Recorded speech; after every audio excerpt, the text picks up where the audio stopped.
Eu queria começar por perguntar como é que está o futebol português ao nível de Sal Grosso.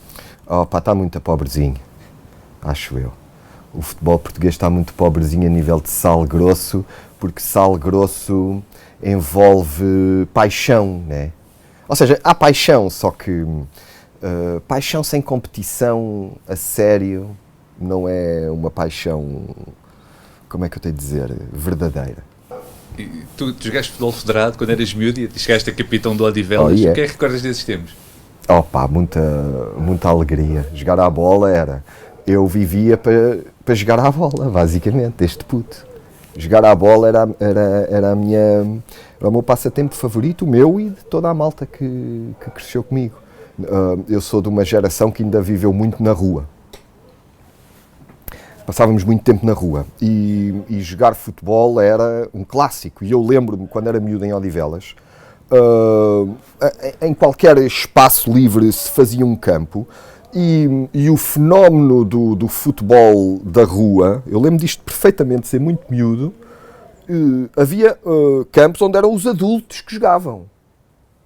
Estou a falar de homens feitos, às vezes os nossos pais, o meu pai, os pais dos meus primos, dos meus amigos. Havia jogos, sobretudo ao domingo, ou às vezes fim da tarde, ou seja, quando eles vinham do trabalho, onde aquilo era o jogo dos homens. Tu estavas a ver, era ali futebol de rua, era competitivo, e depois isso passava para toda a malta, né? O Odivelas, nessa altura, eu fui pela primeira vez para o Odivelas com 9 anos. Isto aí, 83, para aí. E o Odivelas tinha, de cada escalão, 2 ou 3 equipes. Tal era a quantidade de miúdos que jogavam. Por exemplo, havia infantis A, infantis B, infantis não sei o que mais, juvenis A, juvenis B, juvenis C, porque era tanta malta que jogava a bola e vi bem. Havia grandes artistas na rua, o futebol de rua sempre foi mais espetacular, às vezes, que o futebol de 11, né? O futebol de 11, às vezes, o campo é maior, jogas com outro tipo de terreno, na altura era a terra batida, não dava para tanto truque, como, por exemplo, um piso de alcatrão, né? E havia grandes artistas no futebol de rua e ali no Odivelas canalizou-se isso ali através do clube, e eu joguei lá há vários anos, quase até juvenil.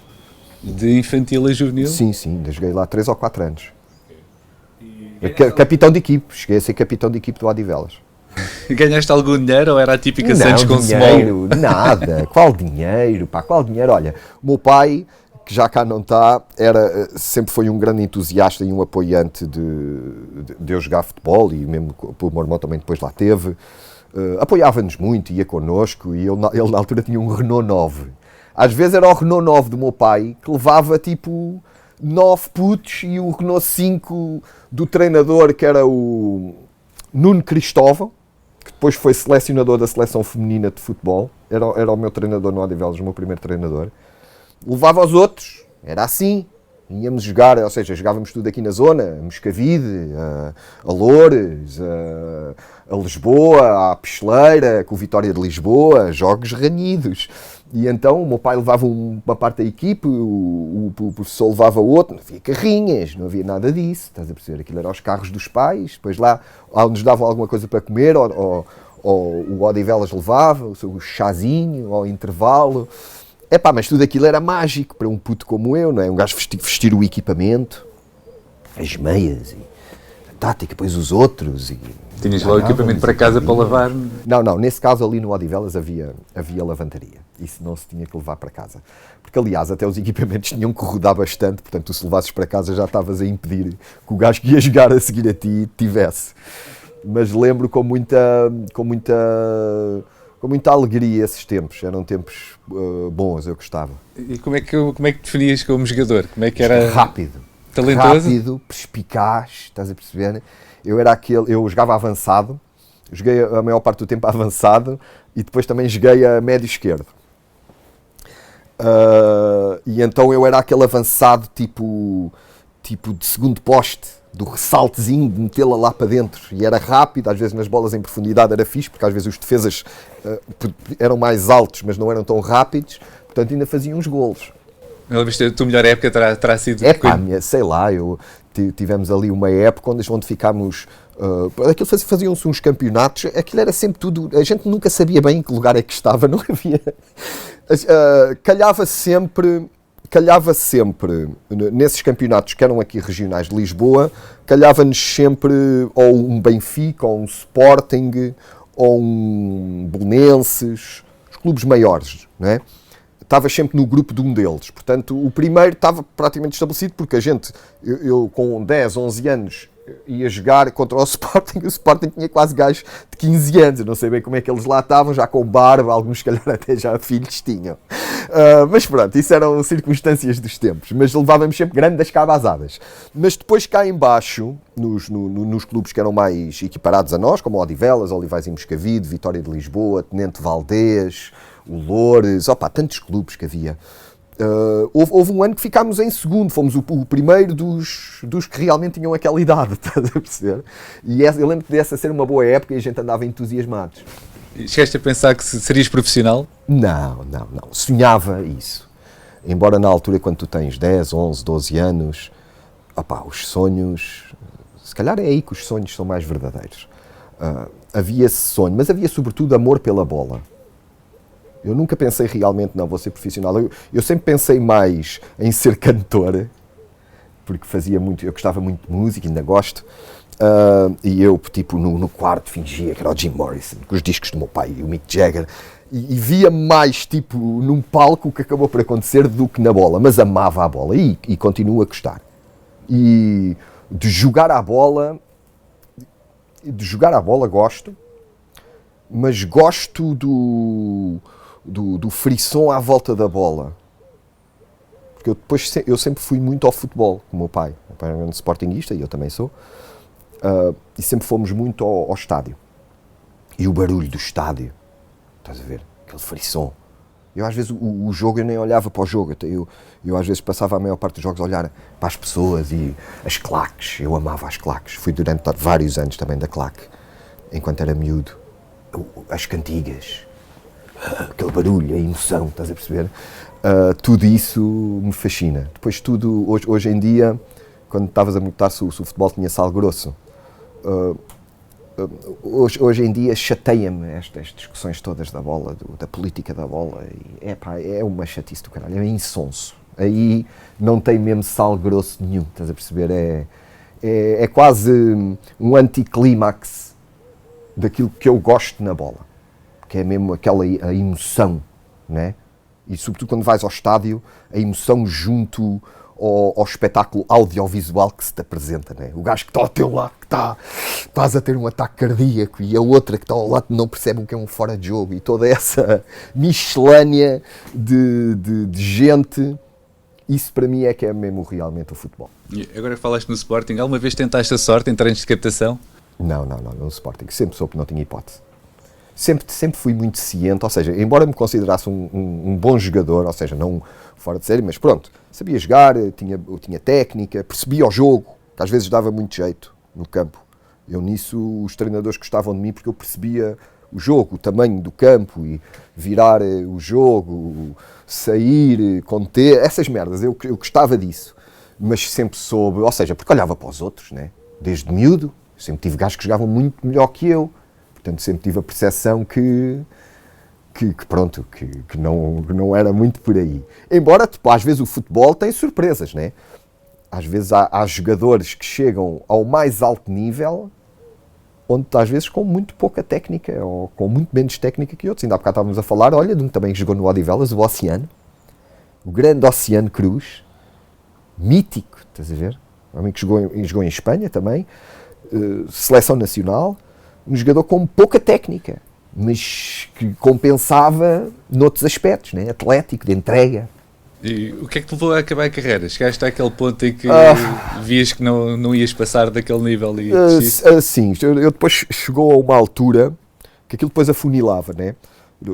Quando eras equipes mais jovens tinhas mais hipóteses, que havia mais equipes, mas depois quando começavas a avançar começava a afunilar e o nível de qualidade exigido eu já não conseguia. E hoje ainda jogas com os amigos? De vez em quando, mas houve uma altura, ainda há pouco tempo, jogava regularmente, uma vez por semana ia jogar, mas depois ficava à rasca dos joelhos. O futebol é um desporto duro, sobretudo quando tu já és maduro, sobretudo para as pernas e para os joelhos não é nada fácil. Depois eu preciso de andar aos saltinhos no palco e não sei o quê, já andava todo à à rasca dos joelhos, parecia ao futre numa discoteca, não dá, né? Hoje a formação é totalmente diferente, ainda há pouco falávamos disso. Além de ser paga, os miúdos são formatados para sistemas táticos e ter outro tipo de compromisso. O que é que pensas do fim do futebol de rua? Olha, o futebol de rua, pelo que eu vejo, está praticamente perdido. Ou seja, o que havia quando eu era miúdo praticamente desapareceu. Acredito que ainda haja alguns sítios onde exista, mas há várias explicações para isso. Primeiro é que há menos miúdos.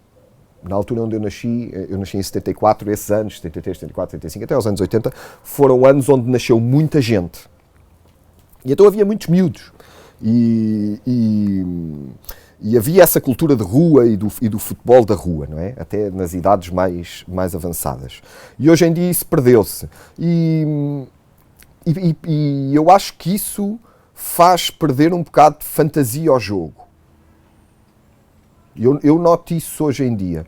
O futebol hoje em dia, também pela evolução do treino, da tática, etc., vendo eu como espectador, é mais científico. É mais científico. O que não quer dizer que um jogador com muita técnica continua a brilhar. Mas há uma estirpe de jogadores que praticamente se perdeu. E havia uma tradição desse tipo de jogadores. Que era como é que eu dizer? O jogador com alegria de jogar. Eu acho que o último que me lembro, assim, grande jogador dessa família, né? Dessa estirpe, era o Ronaldinho Gaúcho.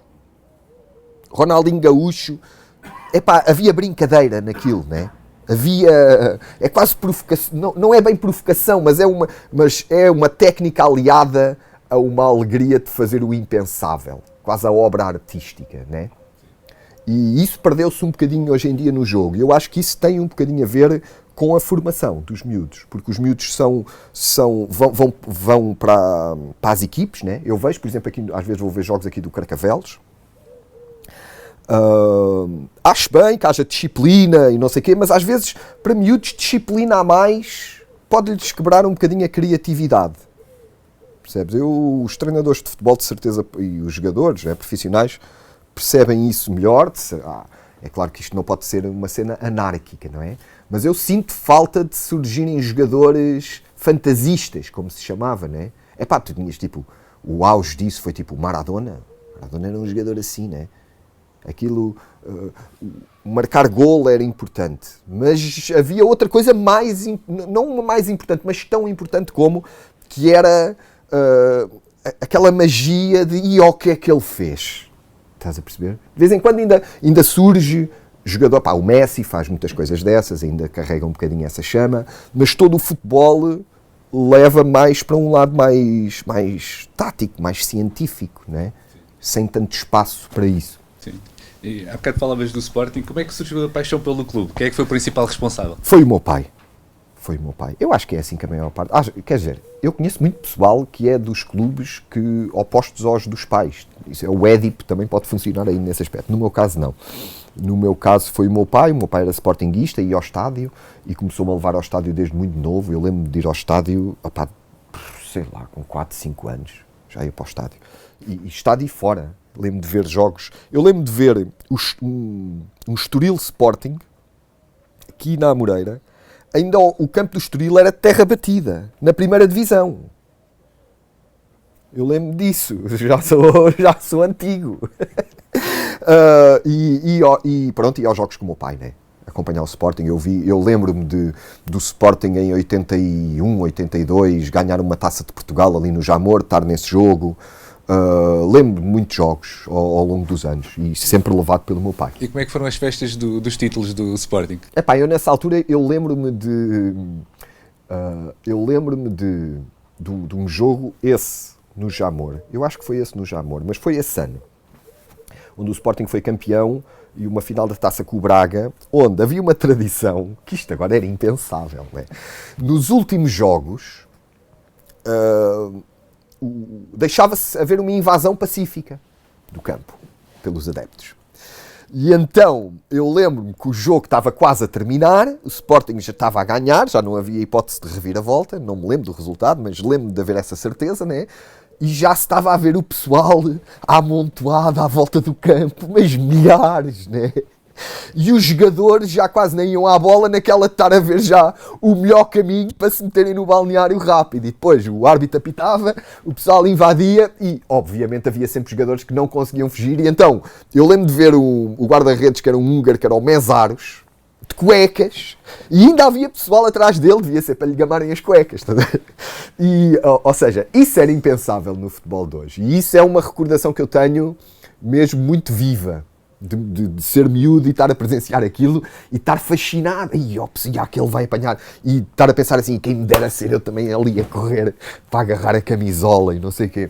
Olha, e eu tinha um amigo meu, já falecido, de Odivelas, benfiquista, que era um macaco. E era assim um gandinho de Odivelas, grande benfiquista, da claque, o caralho. E ele uma vez numa dessas invasões de campo de fim de ano, num ano em que o Benfica foi campeão, ele conseguiu sacar a camisola do Neno. Camisola cinzenta e preta. Mano, ele andou, à vontade, 6 meses com ela. Ele não a tirava, mano, todos os dias. Ele não a lavava, obviamente, né? E esse era o nível de... A cena da paixão da bola, esse nível continua a fascinar-me, mesmo. E hoje como é que é o teu nível de adição ao futebol? Hoje, Estás sempre no estádio, não perdes um jogo na televisão? Eu vou-te confessar um bocado. Eu afastei-me um bocado do futebol. Não do gostar de ver o jogo, mas afastei-me um bocado racionalmente. De pensar que como isto está, eu não me apetece estar a perder tempo com isto. Acho que não posso ser mais honesto que isto. Falando ainda desses tempos, que era o teu ídolo de infância? Tantos. Jordão. Jordão era uma máquina. Eu tinha um número 11, tinha uma camisola do Sporting número 11. Eu amava o Jordão. Oliveira era mágico. Tinha as meias em baixo, caralho. E depois, mais tarde, o Silas, um brasileiro que jogou no Sporting, muito bom. Tantos, Futre. Ainda me lembro do Futre jogar, ou seja, o meu pai era tão maluco pelo Sporting, mas na altura havia muita malta assim, a gente ia ver os júniores. Era normal irmos ver os júniores. Eram muito competitivos os campeonatos, Sporting Sport, Sporting Benficas, muita gente a ver os jogos. E eu lembro de ver o Futre, o Litos. O Litos nunca atingiu bem o seu potencial. Porque depois havia estas coisas, né? Eu lembro-me do meu pai a falar, eu não sei se era do Litos, se era de um outro que era o Mário Jorge, e o meu pai dizer a seguinte frase. Eu acho que era o Mário Jorge, e o meu pai dizia assim, o Mário Jorge é a eterna esperança. E eu ficava, aquilo é a eterna esperança. Ou seja, havia ali um nível de poesia popular ligada à realidade concreta. Que disse, fosse, meu pai é um poeta do caralho, mano. E era verdade, estás a ver? O futebol também é feito disso, né? E qual é que foi o jogo mais marcante que viste? Consegues... 7-1. E também os 6-3, estava. Os 6-3 também foi marcante pela negativa. Não podemos ser facciosistas nisto. Os 7-1. Era muito miúdo, eu devia ter uns 10 ou 11 anos. E na altura o meu pai tinha um lugar na Central, coberta em Alvalade. A da Pala. Onde estava ali a aristocracia leonina toda. Tipo, o Varatojo. Os mais antigos devem se lembrar. Era a Central. O meu pai foi com uma cunha que arranjou esse lugar. Uma cunha que ele tinha, um amigo que lá lhe conseguiu, e então todos os anos tinha que comprar o lugar, e era caro, hein? Mas pronto, a gente ali ia. Aquilo era uma altura, não havia cadeiras, não havia nada, os miúdos entravam, embora eu era sócio, o meu irmão também, os meus primos, o meu pai levava sempre a mim, ao meu irmão, aos meus primos, mas sempre 3 ou 4 que íamos com ele, ou seja, só ele é que tinha lugar, mas os miúdos, isto era moeda comum, que hoje também desapareceu, né? E lá íamos nós, e nós, sobretudo eu e o meu irmão, a gente gostava e sempre gostávamos, do barulho. E então a gente tinha uma buzina de caminhão que nos tinham arranjado, bandeiras, mano, estávamos tipo na manhã antes, o jogo era à tarde, normalmente os jogos eram à tarde, nas manhãs antes, estávamos a cortar jornais em quadradinhos para fazer confetis. Tudo aquilo era um carnaval para nós, né? E então eu lembro que nesse dia fizemos esse nosso ritual normal, as nossas bandeiras, as nossas cornetas e tal. E habitualmente, ali aquela aristocracia de bancada central do Sporting, não... aquilo já era um bocadinho demais. Éramos assim olhados um bocadinho de lado, e lá vêm os gandinhos e caralho, os putos malucos. Mas pronto, nós sempre entusiastas, né? Mas naquele dia, até os velhos mandaram confetis ao ar. Aquilo foi uma alegria, aquele 7-1, porque foi completamente inesperado.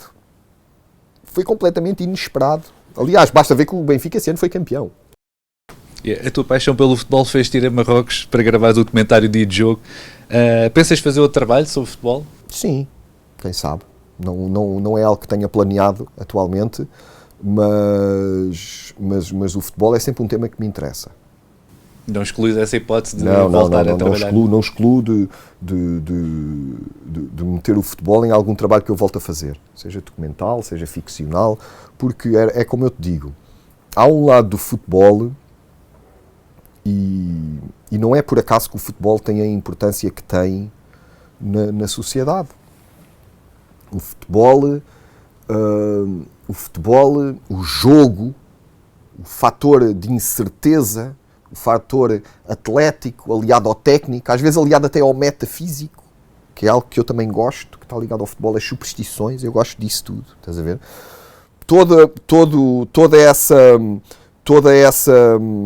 Esse conjunto de fatores que é metido no campo e terá que ser resolvido ali, tudo isso é muito simbólico e por isso as pessoas identificam-se, percebes? Agora, pronto, isto é como tudo, né? A gente gosta de ter a nossa cor e gostamos que a nossa cor prevaleça e isto depois acaba por ser um reflexo do que também é a condição humana, né? Tu, pela evolução do futebol, vês muito a evolução das sociedades. Hoje em dia tudo fogo, tudo ao milímetro, é como é a sociedade, né? Tecnológico, os jogadores já andam aqui com chips, qualquer dia andam com chips mesmo metidos na cabeça, a ouvir as cenas do treinador mesmo dentro da cabeça, mano, joga à esquerda, pressão, sai, olha fora de jogo, estás a ver? E não sei onde é que vai parar. Sei que pelo menos a mim afastou-me um bocado como adepto. Sim. E esse documentário em particular, como é que surgiu a ideia e o que é que te fez ir para Marrocos assim à procura de um Cristiano Ronaldo, né? Essa ideia de um fã do Cristiano Ronaldo. A ideia surgiu pelo facto de eu estar à procura na altura de fazer algo completamente diferente daquilo que eu tinha andado a fazer, que era os Homens da Luta. Eu tinha estado não sei quantos anos em Homens da Luta, ali no meio da crise toda, e pronto, ia trabalhar muito com popularidade, e ali a mexer também no lixo tóxico que é a política, e então houve ali uma altura onde me apeteceu fazer algo completamente diferente. E aí veio o futebol. Ficaste satisfeito com o resultado do final? Fiquei. Deu muito trabalho, mas fiquei satisfeito. Não foi nem de longe nem de perto o trabalho mais rentável que eu tive até hoje em termos de rendimento monetário, mas é o que eu te digo, eu também como na bola, na minha vida, gosto de manter esse lado romântico aceso e às vezes não fazer as coisas só pelo dinheiro, fazer porque queres fazer mesmo. Como é que foi ir para Marrocos e procurar um fã do Ronaldo? Foi o trabalho em si, como é que foi na prática? É o que, como é que eu tenho de dizer? Produção, tens que fazer um bocadinho de produção. Primeiro foi escolher o sítio, Chefchaouen, era perto, relativamente, aí 10 horas de carro. Era bonito, estávamos também a ter um sítio que fosse bonito esteticamente.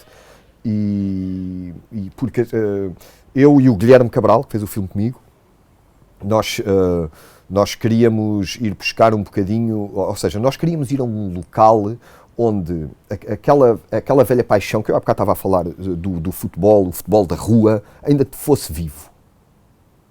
E aquilo foi o sítio certo, ali em Marrocos. Em outros países também, mas Marrocos é um sítio perfeito para isso, porque aquilo que eu te falava que havia onde eu cresci, ali ainda há. Futebol da rua, dos mais velhos, os mais novos, e o facto do pessoal ter que se auto-organizar, né?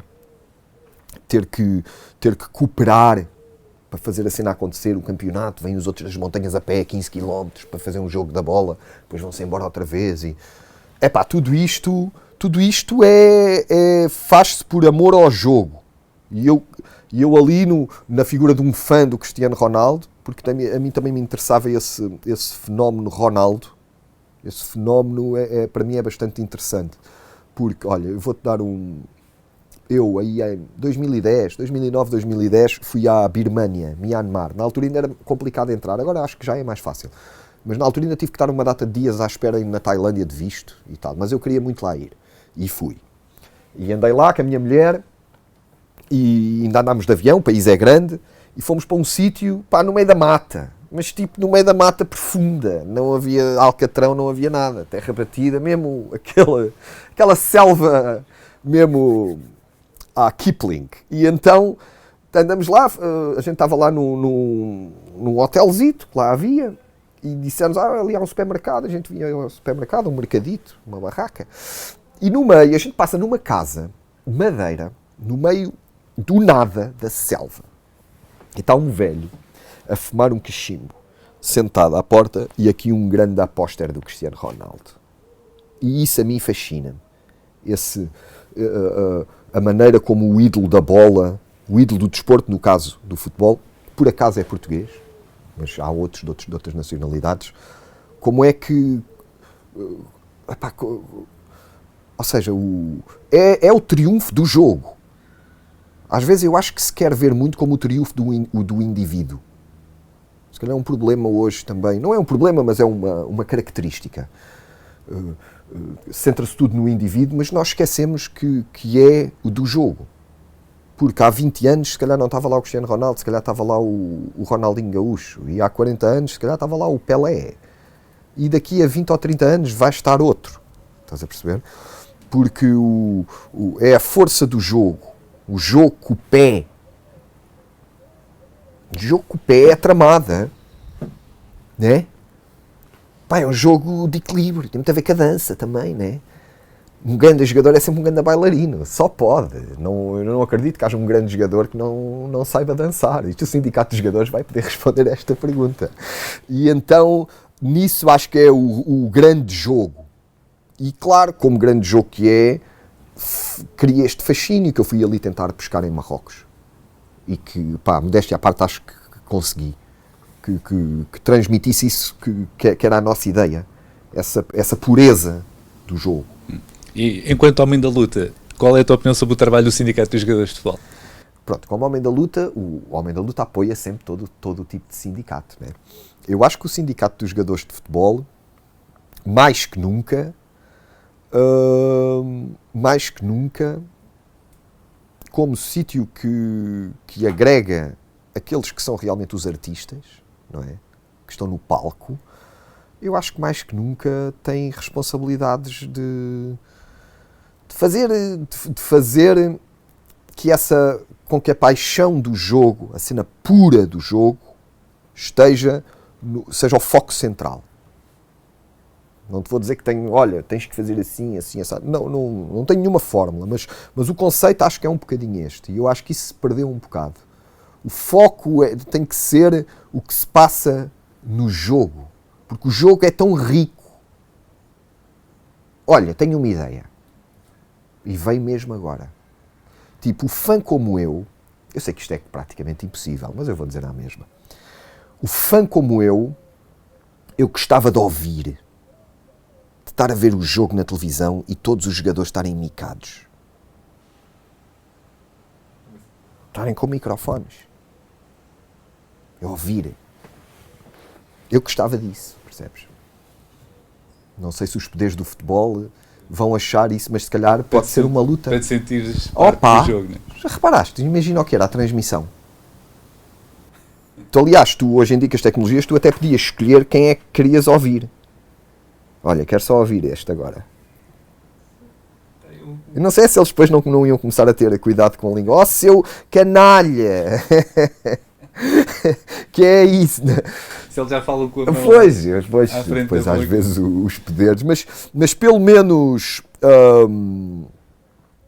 o árbitro devia-se poder ouvir. Pelo menos o árbitro devia estar micado. Acho que era ao mínimo, hoje em dia. Porque aí já dava algum ritmo. Eu acho que há sítios, futebol americano e tal, eu acho que eles já fazem isso. No rugby, penso que também já fazem isso, já explicam as coisas. Eu acho que isso Eu acho que passa por esses pequenos pormenores. Porque não te esqueças de uma coisa. O futebol, a mudança tem também a ver com o facto do futebol ter passado a ser, sobretudo, um espetáculo televisivo. Quando eu era puto, eram raros os jogos que davam na televisão. Um ou outro jogo, uma final da taça, um ou outro jogo à noite. Mas era raro darem jogos na televisão. E hoje em dia não, né? Hoje em dia todos os jogos dão na televisão. Portanto, eu acho que como espetáculo televisivo, é por aí que deve ser pensado, sobretudo pelo sindicato dos jogadores. Tem que ser, o futebol tem que estar com mais conteúdos ligados aos jogadores. Eu agora vou falar até, olha, por exemplo, da concorrência.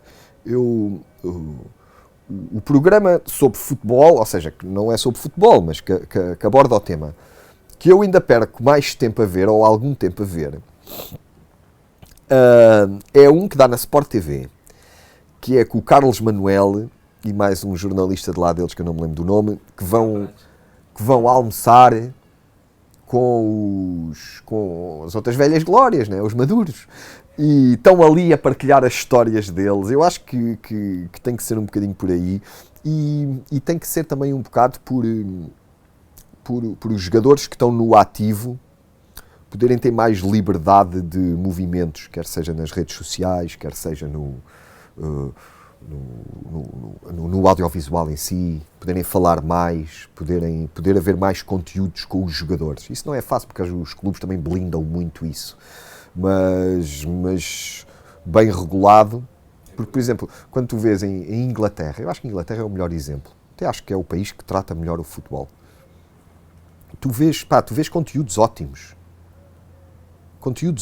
mais centrados no jogo, mais falados por gente do jogo, né? Cá um gajo vê o pessoal dos programas de futebol. Eu, às vezes, pronto, no zapping um gajo lá vai passando por eles. A maior parte daqueles gajos estão ali a jogar de futebol. Eu acho que eles nem conseguem dar 3 toques numa bola. Mas quase de certeza, estás a perceber? É todo o outro interesse. É todo o outro interesse. Estás a perceber? É todo o outro interesse.